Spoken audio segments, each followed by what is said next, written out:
Nesta quaresma, meus irmãos, nós precisamos pedir que o sol da fé nasça nos nossos corações. Nós precisamos pedir que a luz do Espírito Santo banhe os nossos olhos, para que você tenha discernimento, sabedoria, inteligência para discernir o bom do mal.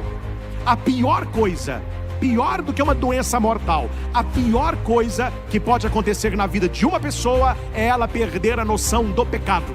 A partir do momento que a pessoa não tem noção mais do pecado, na vida desta pessoa, o diabo deitará e rolará, conforme o ditado que nós gostamos de dizer: na vida de fulano, o diabo deita e rola. Cuidado, porque onde nasce o sol da fé, nós conseguimos ver a ação do mal. Queridos irmãos e irmãs aqui no santuário, você que nos acompanha de casa, nós estamos celebrando hoje o primeiro domingo da quaresma. Indiferente se é o ano A, B ou C, Mateus, Marcos ou Lucas, o primeiro da quaresma é sempre as tentações de Jesus no deserto. Este ano C, nós lemos as tentações no Evangelho de Lucas. E é muito importante fazer esta ligação do Evangelho de hoje com o Evangelho de quarta-feira de cinzas, que é a abertura da quaresma. Neste evangelho, Jesus fala sobre o relacionamento com Deus. O evangelho fala sobre isso. O meu relacionamento com Deus, que passa pelo jejum, pela oração e pela esmola. E esses três, que são os exercícios quaresmais, devem ser feitos em segredo, para que somente Deus saiba, e Deus que vê o oculto te recompensará. Jesus vai dizer que quando for rezar, não é para tocar trombeta, ficar gritando, chamando a atenção, é para rezar no coração. Que ninguém necessite saber da tua oração, é você e o Senhor, e Ele que vê a tua oração oculta vai te recompensar.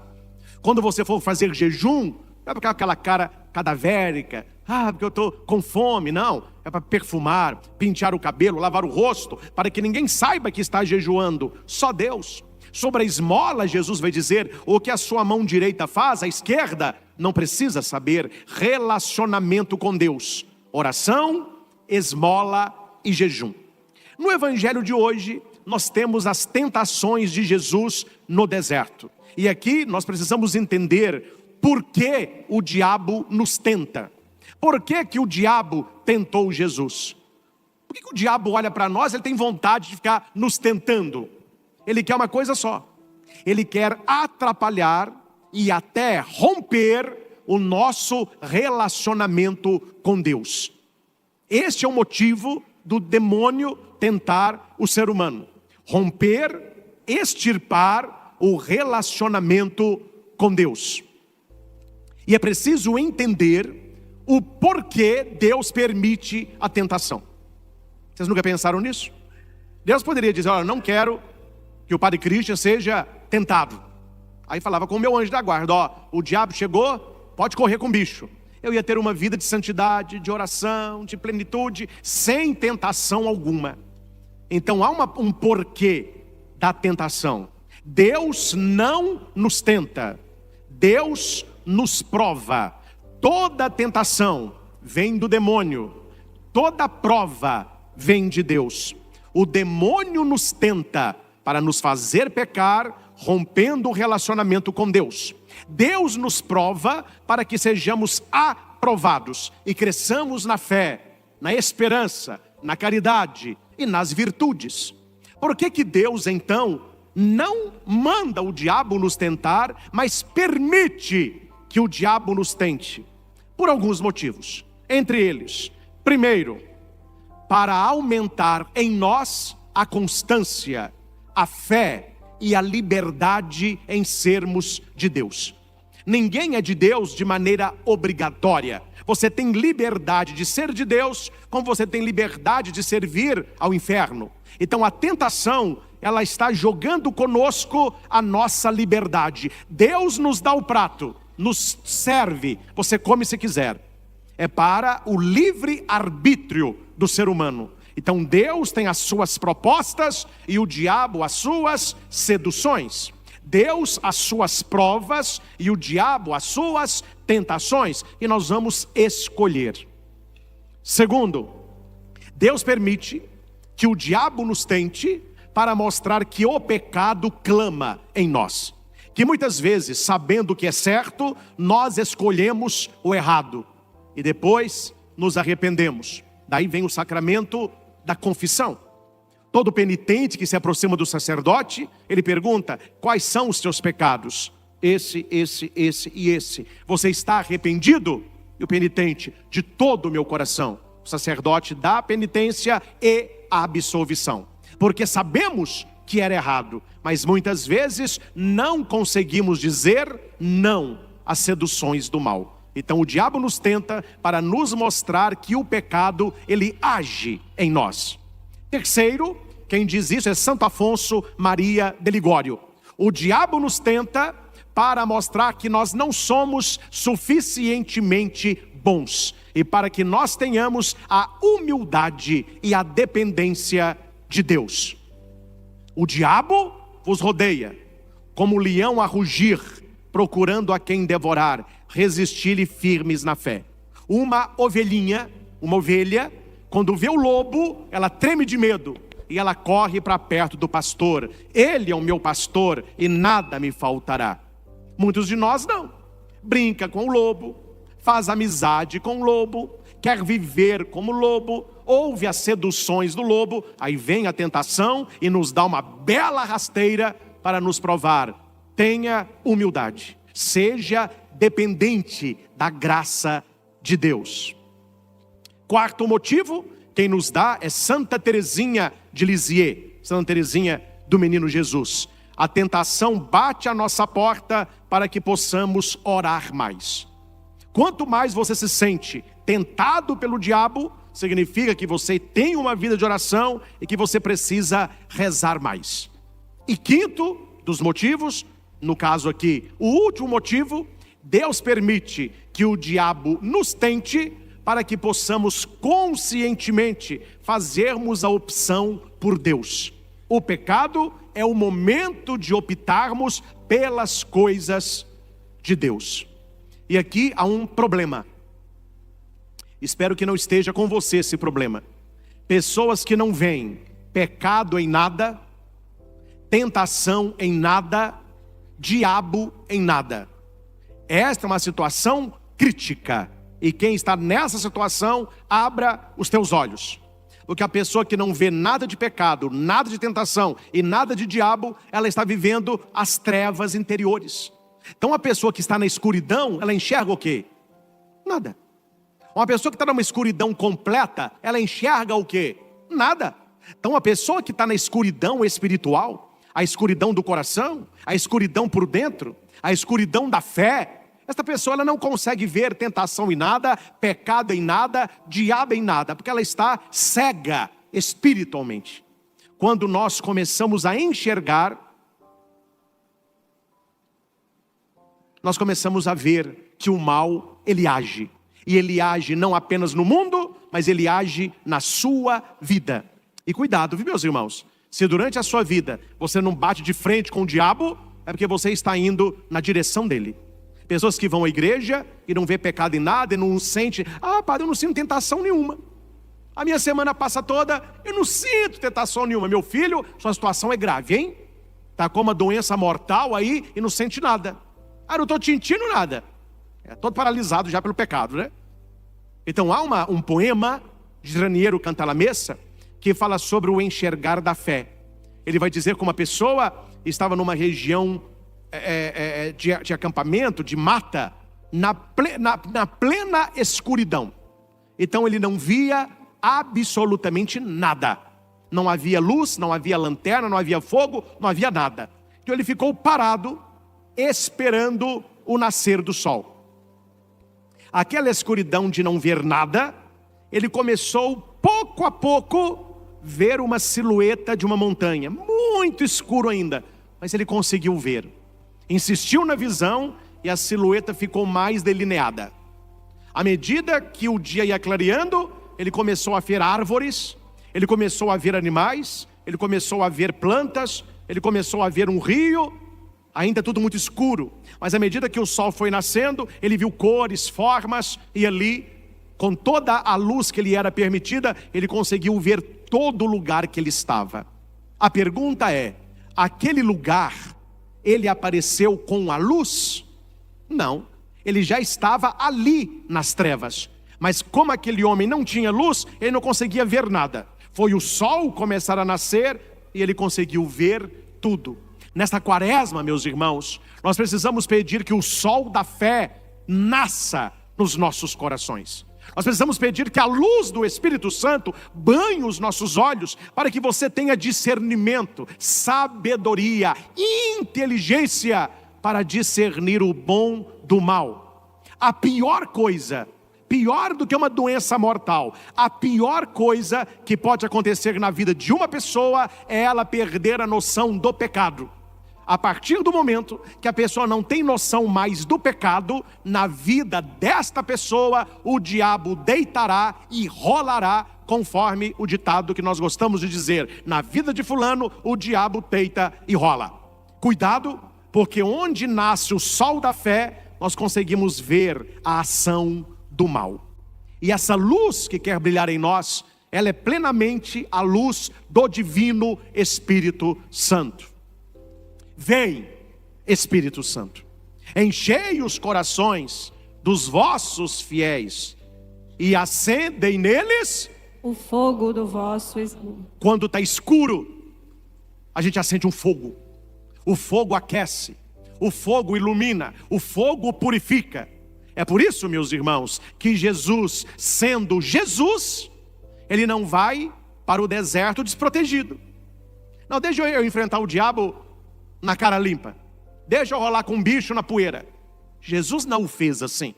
Jesus, ele foi batizado, ouviu a voz do Pai: este é o meu filho. A plenitude do Espírito vem sobre ele, e ele, cheio do Espírito, ele vai para o deserto, guiado pelo Espírito. Aí o diabo aparece para tentá-lo. Repita comigo: antes do diabo, o Espírito Santo. O Espírito Santo. É, meu filho, vá para um terreno de batalha sem arma, para você ver o que te acontece. Vá para uma luta onde o outro tem armas, sem arma. A sua derrota, ela é certa. Então, o primeiro segredo de Jesus é que nós devemos ter uma alma e um coração cheio do Espírito Santo, cheio da graça de Deus, cheio da luz de Deus. E a Bíblia vai dizer: cuidado, não apagueis o Espírito, porque o Espírito, ele pode ser apagado. Quando você vê as velas aqui do presbitério, tem aquelas duas lá em cima, essas duas do altar. Você vê que elas têm esse vidro aqui, isso é chamado de donzela. Por que ela tem isso? Não é só para ficar bonito não, porque fica bonito também, mas é para que durante a celebração, esta chama não se apague. A chama é o Espírito Santo de Deus. E a donzela, esse vidro que está protegendo a chama, é a nossa fé. Eu posso ficar o dia todo, a chama nem balança, meu filho. A fé é a nossa proteção.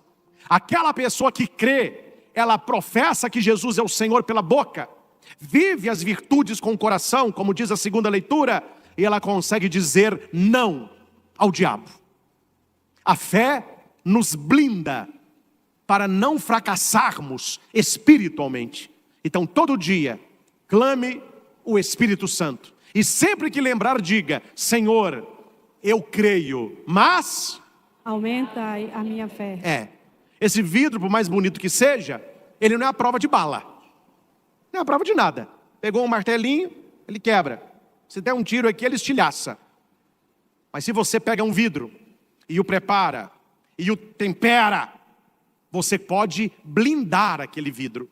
E há muitos carros que eles atiram, nenhum é ferido. A bala, o projétil, ele não consegue entrar. Ou seja, a gente pode ter em volta do nosso coração, do nosso espírito, um vidro bem fininho, que vai impedir apenas os ventos da descrença, ou você pode blindar o seu coração. Na quaresma, nós precisamos blindar a nossa espiritualidade, blindar a nossa vida. Porque não brinque, meus irmãos, quem avisa amigo é. Não brinque, porque o diabo está de olho em você e ele virá. Ele virá. Credo, padre, eu não vou dormir de medo. Não, ele não virá na porta da sua casa com pata de boi, soltando fogo, chifre, não, nada disso. Ele geralmente vem disfarçado de prazer.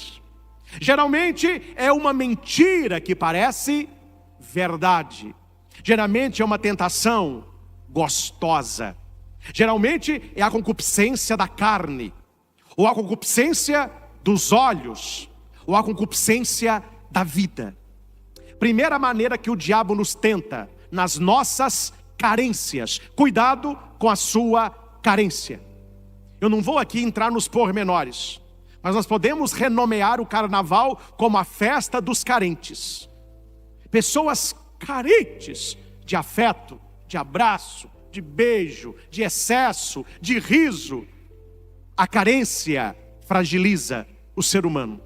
Uma pessoa carente, com um pegar de mão ou uma boa cafungada, a pessoa se entrega toda. Uma pessoa carente é uma pessoa afogando no lamaçal da própria alma, onde a pessoa se afogando e passa um jacaré, ele abraça achando que é toco. Está afogando, meu irmão, passou um crocodilo, abraça que é toco. É a carência. E o diabo está de olho nas nossas carências. Eu tenho as minhas e você as suas. Então vigia nesta área, reza nesta área, jejua nesta área, ora nesta área. 4 horas da manhã, meu filho, santo terço nesta área. E deixa o povo xingar. Eles xingaram que dá 1 milhão, eu desejo que vire 2. Temos que rezar, porque as nossas carências é uma brecha para o diabo agir. Ele olha para Jesus e ele sabe quem é Jesus. Ô meu filho, pensa com o padre aqui, Jesus que é o Filho de Deus. Quando Jesus, lá nos evangelhos, ele chega no lugar para expulsar o demônio, veja o que o diabo diz.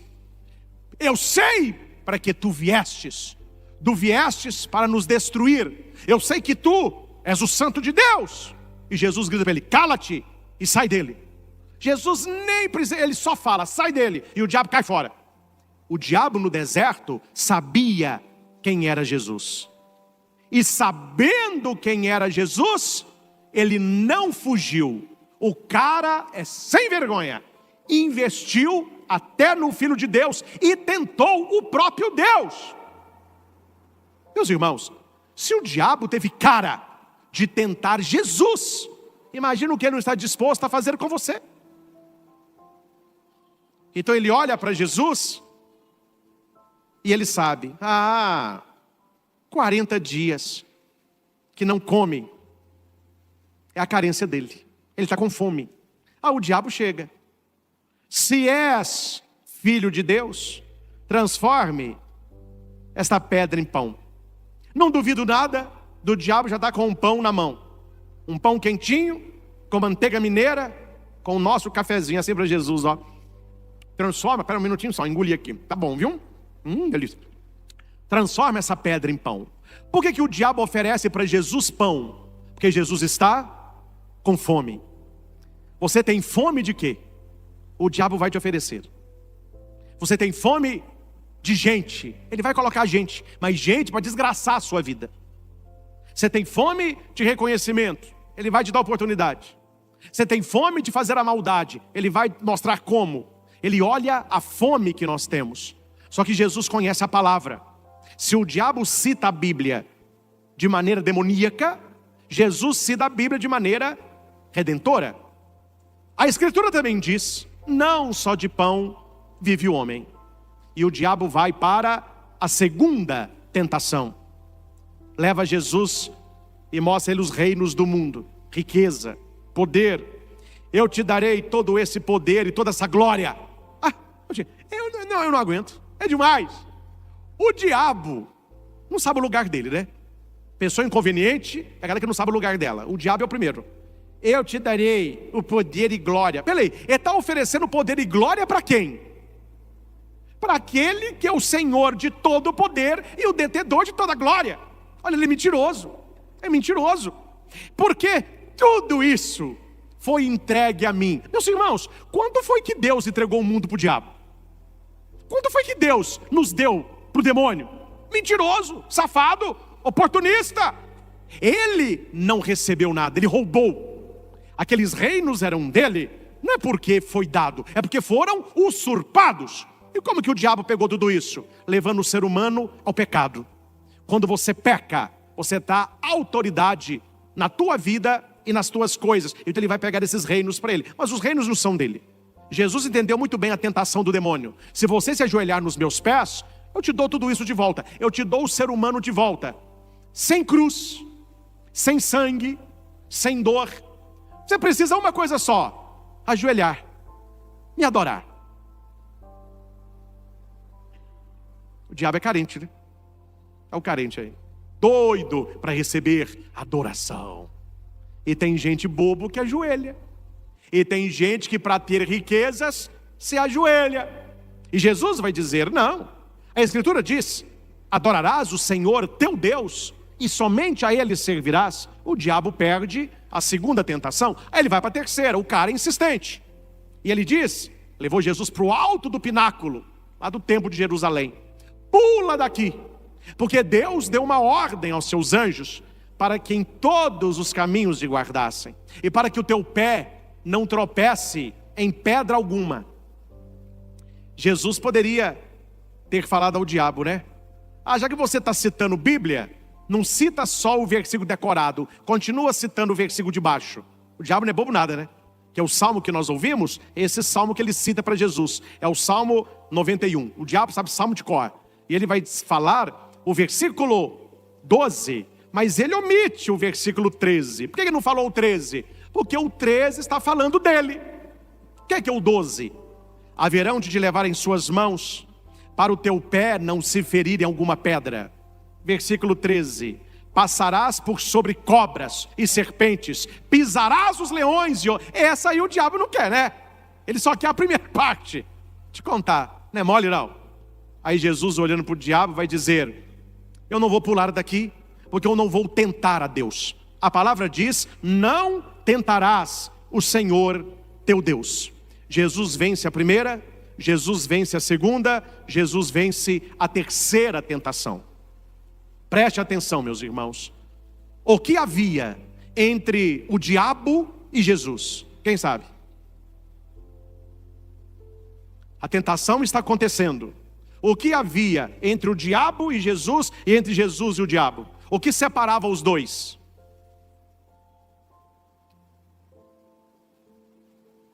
Um de cada vez?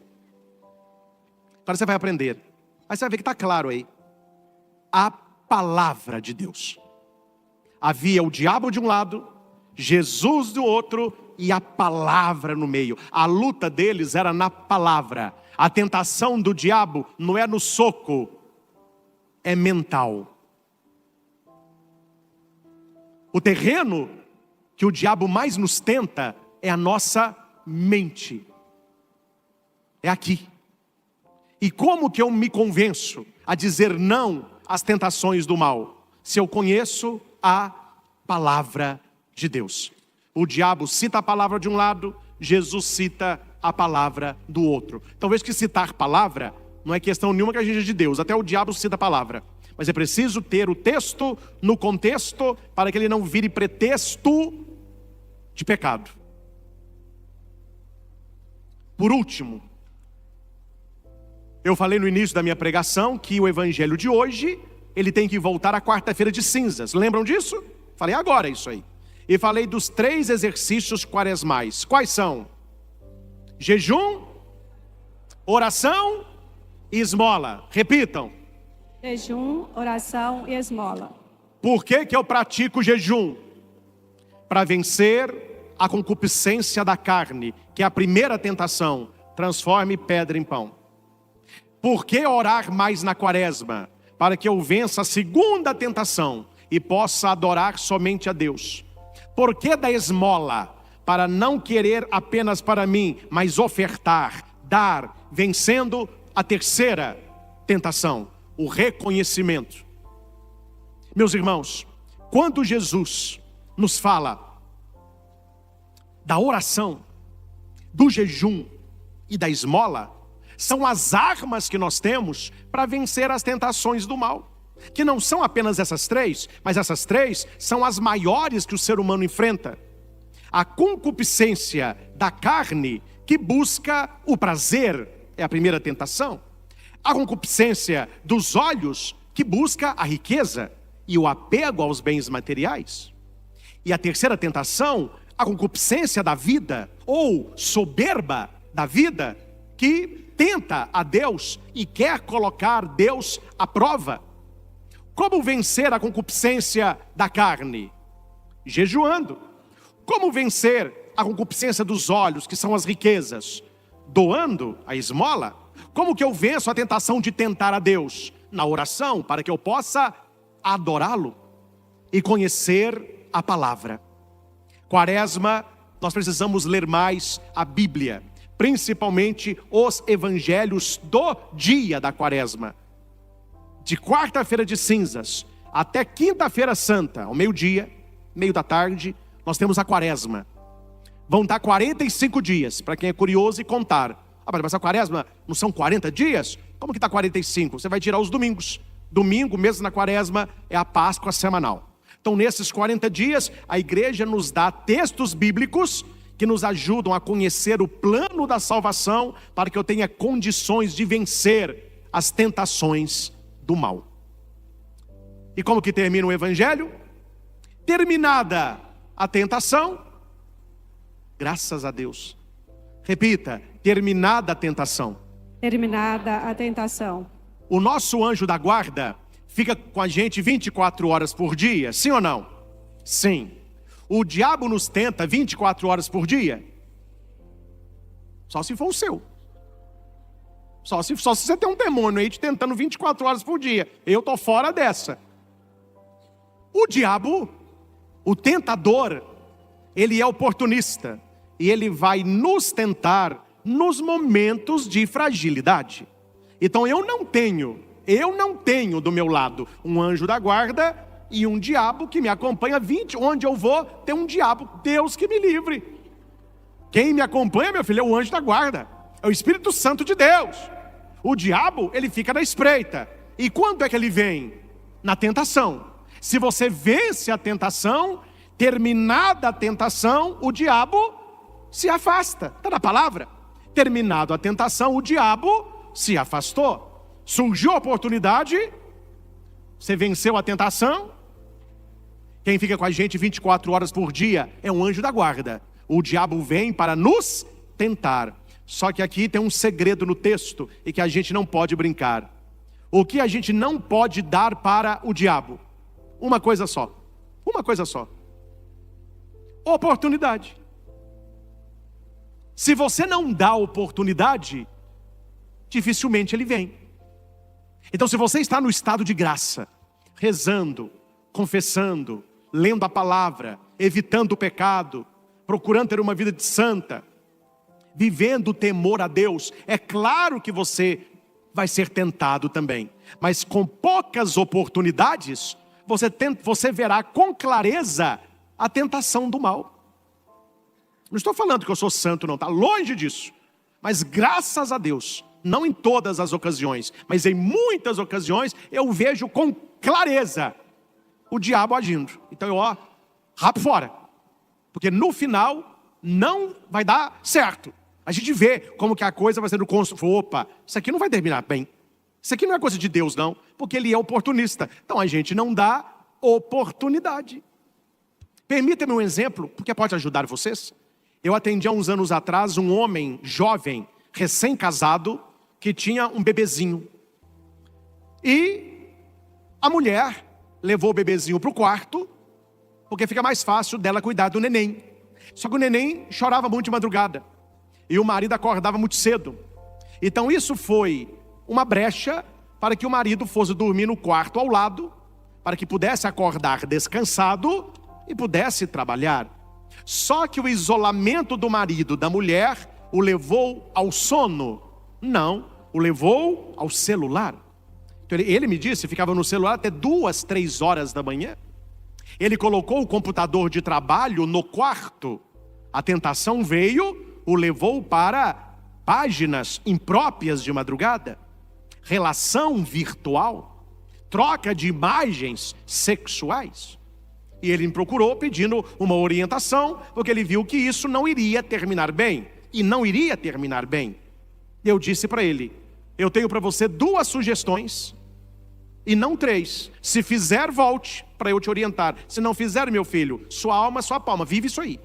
Você vai tirar o computador do quarto e vai pôr o computador na sala. Sala é lugar de trânsito. Dificilmente na sala você vai acessar páginas impróprias. Tem a sua mulher, tem esse nenenzinho, tem a mãe dela, que às vezes dorme lá para ajudá-la. Durante o dia tem a moça que limpa a casa. Então colocou o computador na sala, você está dificultando a oportunidade. Você não está dando oportunidade. Entrou no seu quarto para dormir, deixa o celular na mesa da sala e coloca um despertador para que você acorde cedo. Não dê brecha, não dê oportunidade. E o homem ouviu a orientação. Colocou o computador na sala, o celular na mesa, arrumou apenas um despertador. Pouco tempo depois, o neném já estava maiorzinho. Ele voltou para a cama da sua esposa e me contava a vitória dele. Padre, eu consegui vencer com custo o vício da internet e do celular. Claro que nesse espaço de tempo, algumas vezes eu voltei, mas foi diminuindo, até eu conseguir dizer não. O que ele fez? Ele tirou aquilo que lhe dava oportunidade. Claro que eu não vou contar quem é, e não é da nossa diocese, mas fui fazer um curso que tinha um padre comigo. E o padre, ele, quando não era ainda sacerdote, ele frequentou o AA. Tanto que o vinho que ele toma na missa tem que ser sem álcool. Ele é alcoólatra. E nós ficamos hospedados no hotel, estava para ir a pé em São Paulo para o nosso curso. Foi o Espírito Santo que me soprou na cabeça. Eu cheguei no meu quarto, ele foi para o quarto dele, combinamos tomar café às 7 da manhã, o curso começava às 8. A hora que eu chego no meu quarto, já estava de pijama, me deu sede. A hora que eu abro o frigobar, o que tem no frigobar? Heineken, vodka. Para mim aquilo ali é nada, porque eu não bebo, eu queria água. Na hora veio na minha cabeça o quê? A oportunidade que o diabo queria para tentar o padre na fraqueza dele, que era o álcool. Um irmãozinho que está anos sem beber. Eu não pensei 2 vezes. Já era quase meia-noite. Fui lá, bati na porta, demorou a abrir, bati de novo, demorou a abrir. Falei, meu Deus, bebeu. Fui de pijama e chinelo de dedo lá na portaria. E falei, porque eu me conheço, eu não ia dormir. Falei, o cara, liga para esse quarto aqui para mim. É um amigo meu que está lá. Aí ele atendeu. Eu falei, ó, é só falar com ele que o Padre Cristo está indo lá agora, para ele abrir a porta para mim. Aí tá bom. Aí eu cheguei, ele estava lá parado. O que aconteceu? Falei, meu filho, você abriu o frigobar? Ele falou assim, não. Falei, graças a Deus, a tua fraqueza está aí, meu irmão. Deixa eu tirar essas coisas. Não, padre. Falei, olha, eu sei que tem anos que você não bebe, mas não dá oportunidade não. Não dá oportunidade não, porque o bicho é astuto. Eu que o diga, o bicho é astuto. Ele me ajudou a levar para o meu frigobar aquela cerveja, que ele deixou lá suco, água, e ficou muito grato. Aí na saída queria que eu pagasse tudo. Falei, não bebi nada não, meu filho. Não, a gente chegou lá no frigobar, bebeu tudo. Falei, não, tá no meu frigobar. Aí demorou lá o check-out, mas eles acharam, voltou. Ou seja, entende? Sim ou não? Olha para a sua vida agora.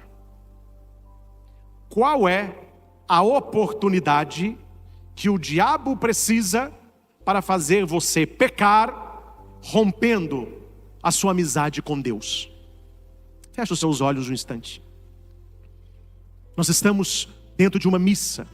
Você que está em casa, ore conosco neste momento. Terminada a tentação, o diabo afastou-se de Jesus para retornar no tempo oportuno. Tudo que o diabo quer é uma oportunidade para destruir o seu casamento, para atrapalhar a sua família, para atrapalhar o seu namoro, para destruir as suas amizades, para acabar com a sua saúde, para colocar o seu nome na lama. Reconheça agora na sua vida quais são as brechas que você tem deixado aberta, que eu tenho deixado aberta, para que o diabo possa me tentar.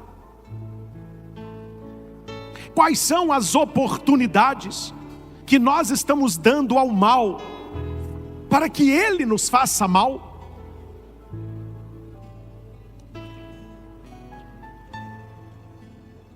Em minhas dores, ó Senhor, permanecei junto de mim. Não há dor maior que pecar. A pior dor que o ser humano pode sentir é o pecado, porque ele rompe a nossa amizade com Deus. Em minhas dores, ó Senhor, no momento das minhas tentações,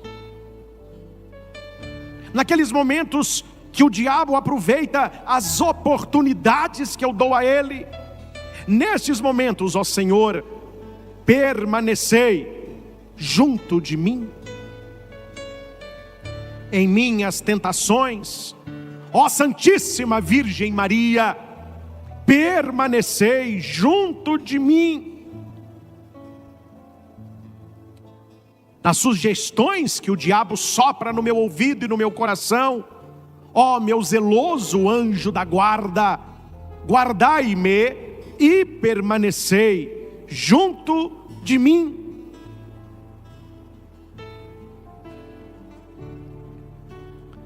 Dá-nos a graça, Senhor, de neste tempo quaresmal, dá-nos a graça de construirmos a nossa habitação no teu coração, que é o meu abrigo, o abrigo do Altíssimo. Eu que quero viver à sombra do Senhor onipotente. Quando o diabo vier me tentar, eu direi: sois meu refúgio e proteção, sois o meu Deus, no qual confio inteiramente. E pela minha fé, e pelo Espírito Santo que habita em mim, eu direi não às tentações. Nenhum mal há de chegar perto de mim, nem a desgraça baterá à minha porta, pois o Senhor deu uma ordem aos seus anjos para em todos os caminhos me guardarem.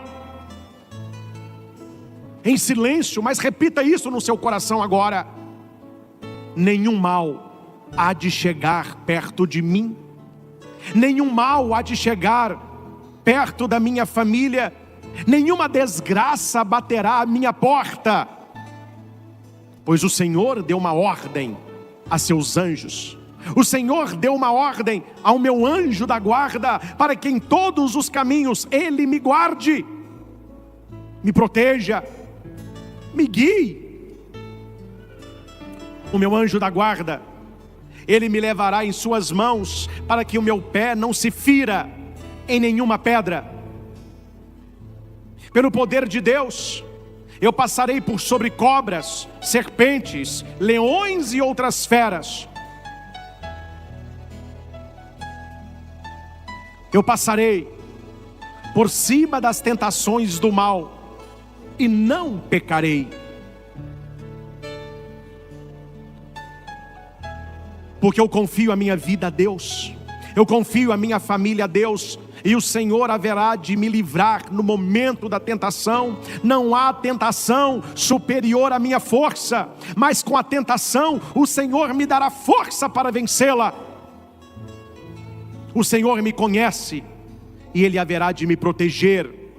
Quando eu invocar o seu nome, Ele vai me ouvir, Ele vai me atender, e a meu lado Ele estará em minhas dores.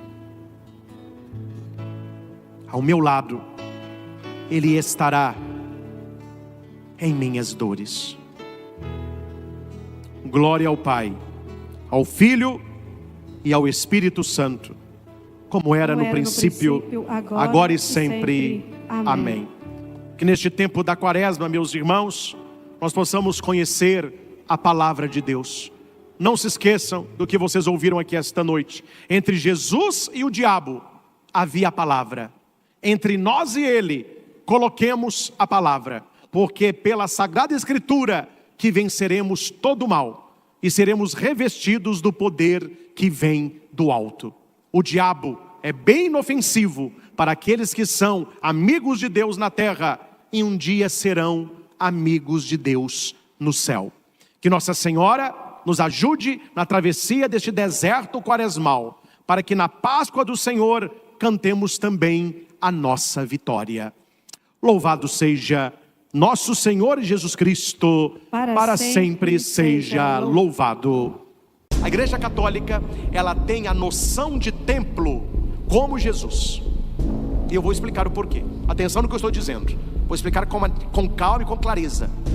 A noção do templo católico é a mesma noção do templo que Jesus tinha na cabeça dele. Para nós católicos, estou falando para nós católicos, é impensável você pegar um bar e fazer uma igreja. Fechou a igreja, abre um shopping. Ou você pegar um cinema e transformar numa igreja.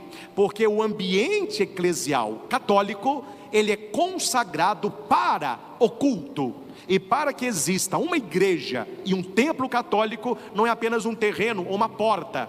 É necessário desde o fundamento uma consagração da pedra fundamental. E aquilo que a igreja é exclusivamente para o culto divino, não tendo aqui dentro manifestação nenhuma que não seja litúrgica, que não seja católica.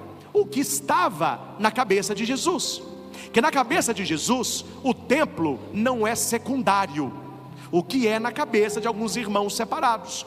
Porque se tem uma porta para aluguel, eles alugam lá. Se é uma lotérica, agora aqui é a nossa igreja, não é ali mais, então vai ser no shopping, não é no shopping, então vai ser ali na esquina, numa garagem. O que para nós não cabe, porque para nós o conceito de templo é o conceito de Cristo. E qual é o conceito? A casa do meu Pai. Cuidado, meus irmãos, quando nós desvalorizamos a importância do templo, colocando como se a única importância fossem as pessoas e não o templo. As pessoas são importantes, lógico, mas o templo também o é.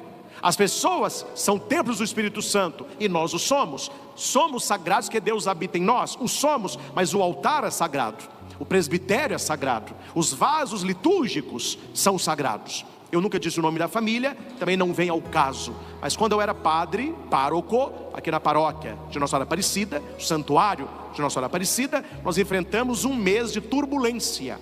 Tanto eu, como o conselho administrativo, que me blindou bastante na época. Aqui eu vou dizer que vocês não sabem quem é.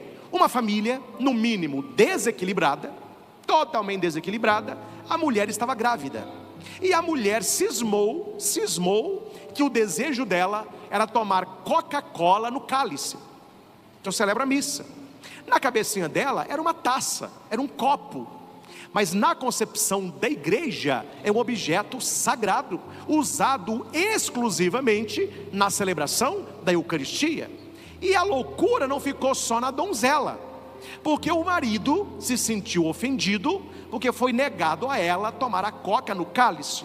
E ele me procurou altamente raivoso, e não parou por aí. Veio ameaças, eles começaram a ir à missa, começaram a me cercar na sacristia, a bater boca no conselho. O cara queria, porque queria na marra que a mulher bebesse coca no cálice. Precisamos entender que aquilo que é sagrado, é sagrado. Aquilo que é para o uso litúrgico, é para o uso litúrgico. Atenção, meus irmãos, se o templo não fosse importante, Jesus teria condenado a atitude. Vocês estão fazendo comércio aqui, roubando dos mais pobres para fazer sacrifício. Saiam daqui, vocês estão corrompendo o meu povo. Jesus, o olhar de Jesus é porque eles transformaram o culto, o lugar do templo, onde Jesus fala, casa do meu Pai. Então Jesus mostra para nós que o templo é casa de Deus, e é verdade, eu estou indo na casa de Deus, me encontrar com Deus, e ali não se pode misturar as realidades divinas com as realidades terrenas. Aqui um pequeno parênteses, para a gente não levar a coisa para o outro lado. Aí, está vendo, padre? Jesus fala que não pode fazer da casa do meu Pai uma casa de comércio. Então esse negócio de dízimo, de coleta, de vender essas coisinhas, de barraquinha, está tudo errado, tinha que ser tudo de graça. Não é isso que Jesus está dizendo, que o que é que mantém o templo? O que é que mantém a igreja? O que é que mantém o espaço celebrativo? A oferta dos fiéis. O problema não é o dízimo, o problema não é a oferta, o problema é quando eu uso o sagrado para pegar o seu dinheiro, vendendo a graça ou a bênção. Isso é um pecado mortal, e que em certos lugares já aconteceu. Então o Senhor está condenando fazer do templo um ganho pessoal, usar a fé das pessoas para um enriquecimento próprio ilícito, pegar o dinheiro do templo para o pessoal. E isso eu posso lhes dizer como padre, que a igreja fica de olho na fiscalização dos livros contábeis. Não existe, é uma ordem da igreja, e Dom Giovanni continua, como foi com Dom José Carlos, Dom Tarcísio, Dom José Belvino, Dom José Costa Campos e Dom Cristiano, os nossos bispos todos. O padre, ele é proibido de administrar financeiramente a sua igreja. O que é isso? Ele não pode pegar a coleta e ele contar em casa. Eu não posso receber o seu dízimo, eu não posso receber oferta em dinheiro aqui, padre, é para o santuário, toma aqui R$1000. Eu tenho que agradecer a oferta e encaminhar para a secretaria, ou encaminhar para o conselho administrativo, porque existe um conselho, e é este conselho quem me paga. O padre tem a côngrua, que é um salário, né? Mas se chama côngrua, que vem direto da diocese. Aí eu vou ali mexer, vamos ver quanto que a igreja tem, vamos ver quanto que é meu. Aquela história engraçada, né? Que o pessoal levava o dinheiro para o quarto e falou: meu Deus, aqui está o dinheiro da festa, eu vou jogar para cima, o que o senhor pegar é do senhor, o que voltar é meu, não é? Mais perto que é pulga, né? Não é assim que a igreja é vivida. Então há um balanço mensal para a diocese, há um sistema diocesano ligado à cúria diocesana. A secretária nossa é a Bárbara, como todas as outras, ela é imbuída desta ordem, não é um pedido, ela é uma funcionária, é uma ordem que ela tem. Não existe caixa 2, o dinheiro que entra, ele é contabilizado, ele entra no banco, e tudo que sai da igreja é com nota fiscal. Tudo que entra é lançado no caixa. Então não é uma festa, não. E se porventura o ministro ordenado tem algum tipo de desvio do dinheiro aonde ele é colocado para pastorear, no caso eu, aqui no Frei Galvão, ele é automaticamente afastado das suas funções. Então a igreja precisa do dinheiro para se manter, isso é lógico, mas a igreja não cobra pelo sacramento. Olha, gente, nós vamos dar a comunhão aí, então para você comungar é R$100. Então você está o 100 e eu te dou a comunhão. Não existe isso. Para você casar, você tem que pagar aí R$500. Você pode pagar a flor da igreja, o coral, a limpeza, mas o ministro você não paga, não é? Se o padre é de fora, você vai pagar a gasolina do padre. Se ele é seu amigo, você pode dar um presente para o padre, esse problema é seu, mas a igreja não cobra. Aí eu vou marcar o batismo, não se cobra por batismo. Padre, faz uma visita a um doente no hospital, é R$150, à noite é 200, não se cobra, se vai de graça. Padre, eu quero uma unção, eu estou doente, se dá uma unção gratuitamente. Então o sacramento, ele não é vendido. De graça recebestes, de graça havereis de dar. Agora, isso não nos isenta da nossa responsabilidade financeira para com a igreja, na devolução do dízimo, no momento da coleta, numa oferta generosa, que você sabe que estará ajudando ali. Mas a questão do evangelho não é essa. O problema ali não é que as pessoas estão doando, porque há um outro texto que contrapõe a esse. Só vamos lembrar. Lembra daquela viúva que ela vai ao templo e coloca uma moeda, e Jesus pergunta assim: quem foi que deu mais? Os ricos ou aquela viúva? Os discípulos ficaram calados. Jesus disse: aquela viúva, porque os outros deram o que sobrava, e ela deu a única moeda que ela tinha. Porque se fosse errado o que Jesus deveria ter dito, não vai dar moeda, é a única que você tem, compra pão. O que você vai dar moeda? Não tem que dar moeda nenhuma. Não, na verdade ele coloca uma santidade na atitude da mulher, doando ao templo a única moedinha que ela tinha, com certeza por gratidão por algo que Deus fez na sua vida. Então todo o texto está dentro de um contexto. Então vamos lá para você entender o evangelho, que ele fica mais bonito e mais gostoso de escutar. Quando as pessoas iam no templo de Jerusalém, elas iam para fazer ofertas, sacrifício, que foi, atenção, instituído pelo próprio Deus, com Moisés, com Josué e os que vieram depois.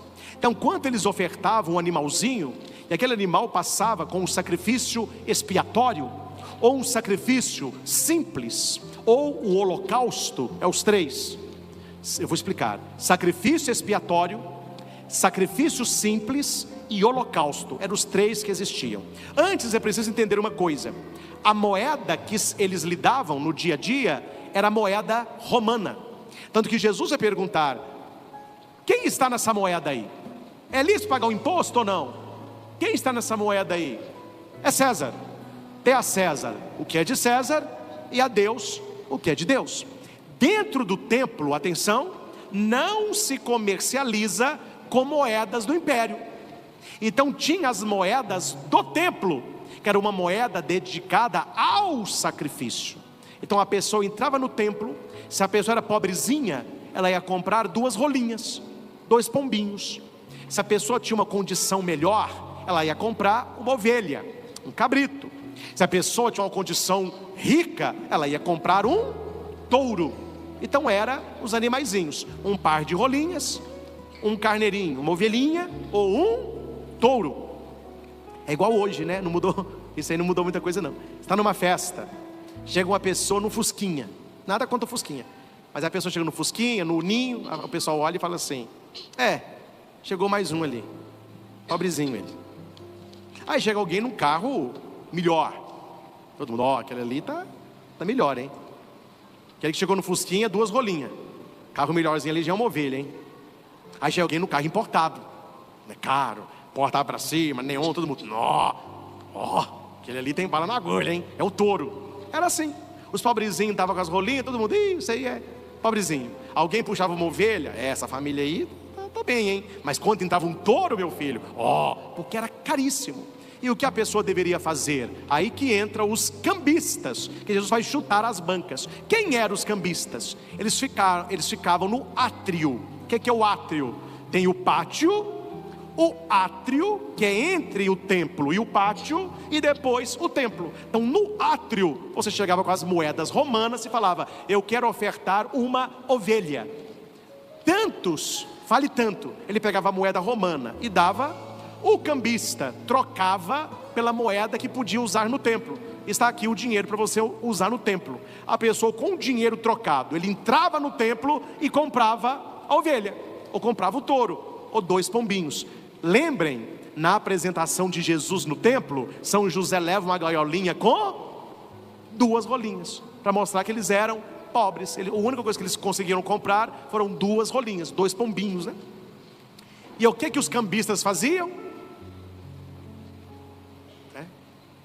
Entendeu? Vou falar figuradamente. No Japão teve um tsunami. A água lá era como se fosse R$10. Depois do tsunami, ela foi para R$2 para ajudar as pessoas. No Brasil, vocês lembram, né? Lá no sul. Não vamos para muito longe não. Aqui em Divinópolis, no tempo do coronavírus, o álcool era R$2,50. Falou que era para passar álcool na mão, 9, 15, 25. A noção é isso. Este é o problema do cambista, porque ele sabia quanto custava a pombinha, ele sabia quanto custava a ovelhinha, ele sabia quanto custava o touro. Até aí não há problema nenhum, porque é um sacrifício que deve ser comprado, porque os animais custam. Só que o cambista carregava no lucro, porque ele sabia que X da moeda local valia tanto X do dinheiro do templo. Ele comprava um dinheiro a mais, vamos supor, tantas moedas romanas, 10 moedas romanas equivalem a, vamos supor, 7 moedas no templo. Ele passava 5 para a pessoa e 2 ia para quem? Para ele. Ele estava usando o templo para enriquecer. A boa fé da pessoa para pegar dinheiro para ele. Quando Jesus chega e vê aquele desfile, qual que é o desfile? Os pobrezinhos com a rolinha no fim da fila, os com a ovelhinha esperando a hora e os com o touro sendo ovacionados. Ele falou: não, igreja não é para isso. A casa do meu pai não é para isso. Isso aqui não há adoração, aqui não há sacrifício, aqui existe comércio. Aí ele faz um chicote e coloca o povo para correr. Coloca touro para fora, ovelha para fora, o povo correndo, chuta lá a banca dos cambistas. Mas olha o carinho de Jesus para com os mais pobrezinhos. Ele não toca na pombinha, na rolinha. Ele fala com a pessoa: tirai isso daqui, não faça da casa do meu pai uma casa de comércio. Jesus se solidariza com aquele que pouco tem, com aquele que pouco tem. Essa questão do dinheiro, meus irmãos, eu falo porque sou, e você também o é. Na questão do dinheiro é muito bom ser católico, viu? Primeiro que ser católico é mais barato, e a seriedade que a igreja leva com o dinheiro é diferente também. Vou contar um testemunho que eu acho que eu nunca contei para os senhores. Eu era padre da Senhora Aparecida, talvez alguém conheça. Na rua da igreja, aquela rua Iguatama, na esquina, antes daquela rua do Peixe Dourado ali, morava uma família, onde os filhos foram estudar. A filha se casou e mudou para outro bairro de Divinópolis. O marido morreu e morava a senhora, uma senhorinha. E ela não era aposentada. E eles tentaram arrumar os papéis para ela. Foi a vida toda lavadeira, varria a casa, mas nunca foi fichada nada. Ela ficou muito idosa, não tinha como ela sobreviver. A família entrou com o pedido da aposentadoria. Sem a família saber, ela fez uma promessa a Nossa Senhora, que se ela aposentasse aquele ano, o primeiro salário dela, ela iria doar para o santuário, o salário todo. Uma pessoa muito pobre. E saiu a aposentadoria. Não é que um dia eu estou lá atendendo as pessoas, está uma senhorinha sentada de chinelinho, vestidinho, com um envelope na mão, um envelopinho até cheinho, porque parece que fez um acerto retroativo. Então naquele primeiro pagamento ela recebeu acho que 4, 5 meses, conseguiu uma boladinha boa. A pessoa que não tinha nada, né? Aí terminou, queria falar com o Padre Kish. Aí na época era livre, falou, mas terminou, o que é? Não, é rapidinho, eu vou entregar uma coisa para o Padre Kish. Ela chegou um presentinho para mim, né? Eu falei, não, pode entrar, a senhora vai bem? Tudo bem, padre. Trouxe um presente para o santuário. Pode ser até um pouquinho para o senhor também. Usa porque você precisar. Aí eu olhei e ela falou assim, o que é isso? Falou assim, não, é porque eu fiz uma promessa, e contou o caso. Hora que eu abri, meu filho, é como se fosse hoje, nota de 100, 50, mas era mais ou menos uns 5 mil, 6 mil reais hoje. Era um valor substancial. Aí eu olhei o cabelinho dela, a roupinha, eu falei, não, tem alguma coisa errada. Como? E eu falei com ela, olha, se a senhora doar uma nota dessa de coração, nossa senhora está muito feliz. Não, é tudo. E ela estava, falei, então, eu vi que não ia resolver. Eu falei assim, então, vem cá, quanto que tem aí? Ah, se eu não sei não, eu sei que vou. Falei, então, chamei a Lívia, contei perto, anotei no envelope, falei, assina aqui para mim. Ela assinou, aí a secretária assinou, eu assinei, carimbei, falei, então, está doado, viu? Ah, muito obrigado, padre. E ela foi. Falei com a Lívia, descubra quem são os filhos e chame aqui. Chame aqui. Não demorou, porque a mulher frequentava a Nossa Senhora Aparecida. Aí na outra semana veio a filha dela. O que foi, padre? Contei o caso todo. E ela falou assim, padre, olha o coração da minha mãe. Está com luz atrasada, está com remédio vencido, não tem muita coisa, e o dinheirinho dela todo. Eu falei, vamos fazer o seguinte, vamos usar o bom senso pastoral. O coração da sua mãe quis doar isso tudo, e Deus aceitou tudo. É o holocausto dela. Holocausto é isso, é ofertar a vítima toda e queimar tudo, não sobra nada. Holocausto, ela ofertou o holocausto. Só que o holocausto que Deus quer não saiu do bolso dela, é o coração dela. E eu vi uma senhora que já entregou o coração. Vamos fazer o seguinte, para não falar que ela não cumpriu a promessa, eu vou ficar com a maior nota do envelope, que na época eu acho que era 100. Esta é a doação da sua mãe.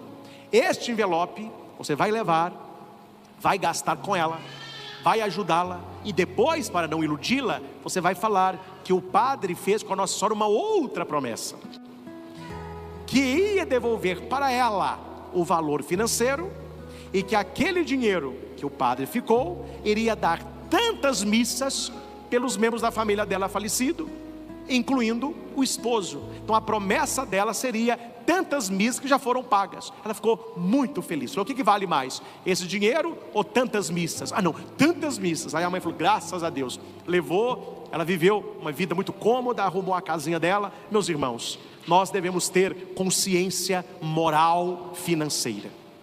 Foi um dever moral devolver aquele tufo para a família. Talvez a família nem sabia que tinha tanto ali. Precisamos enxergar o templo como uma família que se congrega e que ajuda, e não um local onde o fim é o lucro. Nós precisamos da doação de vocês. Falo isso com tranquilidade. Quando temos barraquinha, nós vemos agora a festa de Frei Galvão. As pessoas doaram muita coisa, graças a Deus. A barraquinha tem o lucro, tem o dinheirinho. Foi para o caixa do santuário. O que nós precisamos? Os funcionários, luz, água, a capela que tem que ser feita, os gastos mensais. O problema é quando eu uso disso para pegar o seu dinheiro. Quando existe som, luz, apelo moral, gritaria, som alto. Aí, meu filho, o que tem vai. O que tem vai. Tem até igreja que tem a região VIP, vocês sabiam disso? VIP. E durante o culto tem champanhe, tem salgadinho. Pesquisa na internet, não está longe de nós não, viu? Está lá na internet, vai pesquisa. Mas quem está na VIP? Quem paga por mês X mil reais. Aí você vai ficar numa região separada VIP. Tem a região dos benfeitores. São as 3 fileiras primeiras das igrejas. Algumas, não católicas, né? Mas quem senta nessas 3? Os que têm X contribuição. O chicote vai comer, hein? Porque se Jesus entrar, meu filho, o chicote vai comer. Não sei se fazem, penso que não fazem. Eu também não faço. Chegou aqui, e as pessoas sabem, quem trabalha comigo sabe que eu sou assim. Uma pessoa que tem muito. Padre, a gente pode fazer isso? Pode. Se chegar um pobrezinho, ele pode. Pode dizer que pode ser feito? Não. Se chegar um rico ou um pobre, não. Há, claro, um dever moral com certas pessoas, pela ligação com o santuário, que há, não é uma adequação. Mas aqui a orientação é acolher com sorriso quem chega de limusine e quem chega a pé. Dar a comunhão com dignidade, quem tem muito, quem não tem nada. Dar a bênção para quem vem de longe, para quem vem de perto. O problema do evangelho é transformar isso aqui num meio de lucro. E é o que está virando muita igreja por aí. A finalidade é a parte financeira. Uma pessoa que não paga, nem na igreja ela pode frequentar. Isso aí está um pouco estranho. E quais são os 3 sacrifícios para encerrar? Primeiro é o sacrifício expiatório. Isso aqui é bom vocês saberem, né? Porque Jesus fala do sacrifício do templo. Seja rolinha, seja ovelhinha, um touro. Como que é o sacrifício expiatório? A pessoa vai com o animal, apresenta ao sacerdote. O sacerdote reza na pessoa e ele estende a mão sobre o animal, passando o pecado da pessoa para o animal. E aquele animal é imolado. Por que expiatório? Que quem deveria morrer é a pessoa, mas a pessoa não vai morrer. Ela joga o pecado no animal, ela oferece a oferta, e aquele pecado, aquele animalzinho sacrificado, é como se o pecado dela fosse expiado nele. É o cordeiro. Por isso que Jesus fala: eu sou o cordeiro de Deus. Eis o cordeiro de Deus. Ao invés de nós estarmos na cruz, foi a única oferta. Ele que é o sacerdote. Então esse é o sacrifício expiatório. Joga-se no animal a culpa. É herança de Abraão, de Josué, Moisés. Temos o sacrifício simples. Qual é o sacrifício simples? A pessoa comprava uma ovelhinha, ela tinha não agora o perdão dos pecados, ela tinha um desejo, um sonho, uma prece, uma intenção. Então é sacrifício simples. Ele comprava a ovelhinha e oferecia ao sacerdote. Metade da ovelha ia para o sacrifício, a outra metade era do sacerdote. Ele ia comer aquela oferta. É a carne que ele podia comer. Depois vocês leiam lá os filhos de Eli. Por que eles foram condenados? Que eles pegavam para eles a carne do sacrifício expiatório. Eles só podiam comer a carne do sacrifício simples. Só que as melhores eram para o expiatório. Então eles pegavam um gancho, iam lá na fogueira, pegavam as carnes melhores e comiam. O pai sabia e não falou nada. Era que o pai era um sacerdote, hein? A confusão já estava na época, né? Então o sacrifício simples era assim: matava o animal, o sacerdote não oferecia a pessoa, e o sacerdote se oferecia para a pessoa, porque ele comendo metade do animal, é como se ele se oferecesse naquele animal.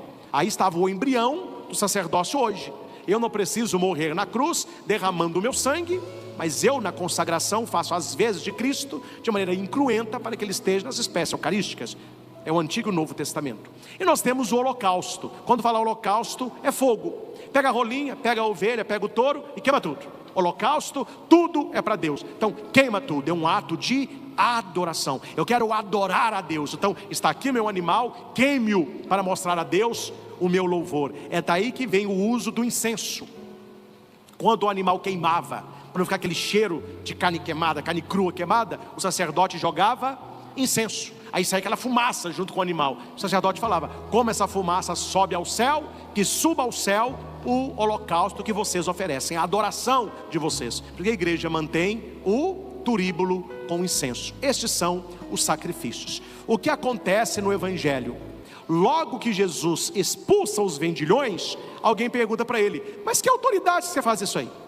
Que sinal você me mostra para entrar aqui e sair fazendo o que você está fazendo? Jesus disse: destruí este templo e eu o levantarei em 3 dias. Olha aí a passagem. Jesus fala que o templo é a casa do seu pai, mas que por excelência ele era a Shekinah, a casa de Deus, a tenda de Deus. Ele está falando do seu corpo, que eles vão destruir este templo, mas em 3 dias ele ressuscitaria. Na segunda leitura, nós ouvimos uma proclamação maravilhosa, que o templo é a casa de Deus, que Jesus é o verdadeiro templo e que nós somos também templos do Espírito Santo. Templo de pedra, Jesus Cristo, cada um de nós são templos de Deus, da presença de Deus. E olha aqui a jogada. Quem gosta de Bíblia vai gostar da jogada, a jogada bíblica. Quando Jesus fala assim: não façais da casa do meu pai uma casa de comércio, não comercializar o que é de Deus. O que Judas fez? Comercializou o Filho de Deus, vendeu Jesus por 30 moedas de prata. Olha o comércio de Cristo. Aquilo que não podia fazer no templo, Judas fez com Jesus. E nós muitas vezes nos vendemos, nós que somos templos de Deus. Vendemos o nosso corpo, vendemos o nosso voto, vendemos o nosso silêncio, vendemos a nossa posição social, vendemos o nosso interesse, traímos as pessoas por causa de dinheiro. O dinheiro, ele é perigoso porque não chega, o dinheiro nunca chega e o dinheiro atrai. Se a pessoa não tiver uma via moral muito sólida, o dinheiro vai corrompê-la, que na cabeça dela todo o prazer, toda a alegria, toda a tranquilidade da vida humana está baseada onde? No dinheiro. Então o dinheiro, ele é atrativo. Então é muito normal, não é desconfiança, é normal. É muito normal quando a diocese pede ao santuário a prestação de contas. É algo normal. É muito normal quando uma empresa pede ao setor fiscal da empresa o balanço financeiro. É uma coisa normal. É normal quando o governo pede para você a sua prestação de contas no imposto de renda. Você vai ter que prestar conta ali, e aquilo que é dele, meu filho, o leão vai levar. Isto é assim que funciona. Mas a questão maior é: eu não posso me vender, e eu não posso vender muito menos a minha fé. Cuidado, meus irmãos, com aquilo que envolve fé e que entra o financeiro. Aqui a gente tem que separar as coisas. Vai ter o encontro? Tem que ter inscrição. Lá tem que ter inscrição. Vai dormir, vai comer, tomar banho, tem apostila, tem que pagar. O problema é quando você está comprando a bênção. Eu quero a cura de tal pessoa, então me paga tanto que eu faço o trabalho. Paga tanto. E é interessante, uma pessoa carente, e aqui eu não preciso falar nome, que os senhores são inteligentes.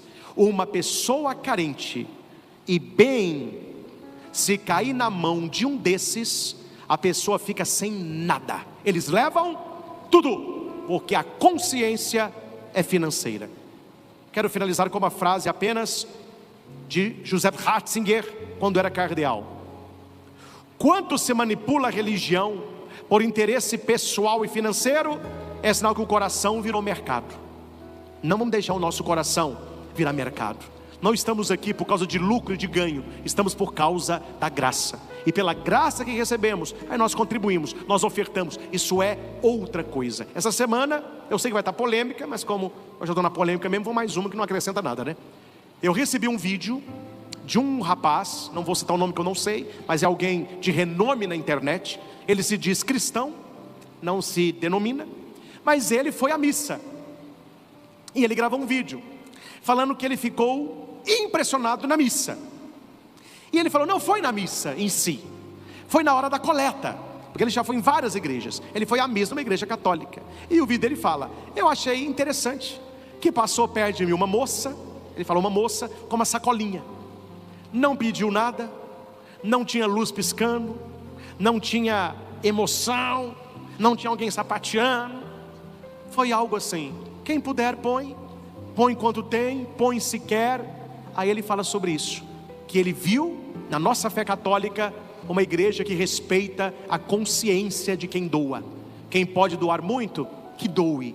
Quem pode doar pouco, que doe. Quem não pode doar nada, que reze. Aí eu fiz uma montagem, eu olhando para o celular, depois eu ponho o rapaz, depois eu fico olhando. Eu vou ser obrigado a publicar isso aí, eu não posso ficar quieto, né? Ficou legal a montagem, só que é fala dele, eu não falo nada no vídeo. Ele mostrando, meus irmãos, como é importante a nossa seriedade com as coisas de Deus. Uma coisa eu não lhes garanto: a fidelidade moral de todos, porque tem gente que pela fraqueza humana cai aqui ou acolá. De vez em quando você vê um escândalo aqui ou outro lá. Mas uma coisa eu posso lhes afirmar: a nossa formação, tanto seminário como junto ao bispo diocesano, na questão administrativa, na questão do respeito ao sagrado, na questão financeira, é vista por nós, ministros ordenados, com muita seriedade. E eu falo muito para as pessoas do santuário, principalmente secretária e o dinheiro que sai. Esse dinheiro que nós gastamos, ele não é nosso. O dinheiro que está na conta do Frei Galvão, ele não é nosso, é da comunidade, ele é administrado por nós. A gente não pode ficar gastando a rodo. De vez em quando eu sei. Mas eu estou falando, o Padre Cristian não compra. Vamos comprar flor, vamos comprar, mas vamos fazer 2 arranjos, precisa comprar R$1.000. Vamos comprar Daniel dali que é o sacristão nosso, ó. Vamos comprar vela. O que o Daniel faz? Pega a sobra de vela, a cera que sobra, põe na sacolinha, vai no cara que faz vela, ele pesa, e isso é um desconto para o santuário. Por que eu vou jogar fora algo que vai economizar o valor que você oferta? Eu pego no pé. Não tem jeito no santuário, desliga o ventilador, vai ficar gastando energia para quê? Reunião aqui no santuário não se faz dentro da igreja, se faz no espaço celebrativo. Por quê? Porque aqui é para liturgia. Lá tem menos luz, o gasto é menor. Nós temos que levar com seriedade o dinheiro do santuário. Outra coisa é o meu salário, a côngrua. Aí é o que eu quero, é o meu. Mas o do santuário não é meu. Este deveria ser a noção dos nossos governantes. Uma coisa é o meu salário, outra coisa é o dinheiro eclesial. Uma coisa é o salário deles, outra coisa é o dinheiro público, o que é uma mistura no Brasil, né? Parece que o público, ele é privado na gastança. Mas não vamos entrar nisso. É só para lhe dizer, meus irmãos, leve a sério quando você, igreja, entra na igreja para encontrar Jesus templo. Jesus é templo de Deus. Esse lugar que nós estamos é casa de Deus. E eu tento fazer o melhor. Se não fiz melhor, é nas nossas capacidades humanas mesmo. Mas eu tento caprichar. Caprichei no presbitério, nos altares. Ali, a ornamentação nossa, a Dona Eliette, muito zelosa. O Daniel na sacristia, extremamente zeloso. Os vasos litúrgicos, sempre muito limpos. Tudo muito passado. Não é luxo, mas é zelo com as coisas de Deus. Então, como que nós nos comportamos aqui dentro? Porque é casa de Deus. Como você recebe o corpo de Cristo, que é templo de Deus? Ele vai entrar em você, fazer do seu coração o sacrário. E como que você tem lidado com o seu corpo, que é templo do Espírito Santo? Santo é o templo, santo é o corpo de nosso Senhor, santo é o seu corpo. Santo, santo, santo. Santo é o templo, santo é o corpo de Cristo, santo é o teu corpo. Que possamos viver isso, não transformar o nosso corpo, a casa também do nosso Pai, em lugar de comércio. Você não nasceu para vender ou ser vendido, você nasceu para ser oferta, para ser holocausto, para ser queimado no amor de Deus e do divino Espírito Santo. No momento de silêncio, você que está em casa e você que está aqui, vamos deixar cair esta pregação no nosso coração. E tome posse daquilo que Deus usou da boca do Padre para falar a você. Onde você tem que caprichar na santidade? É você estando aqui na igreja, o templo, participar melhor, com mais respeito? Ou a sua atenção maior é com a Sagrada Comunhão, Jesus, corpo santo de Deus, templo de Deus?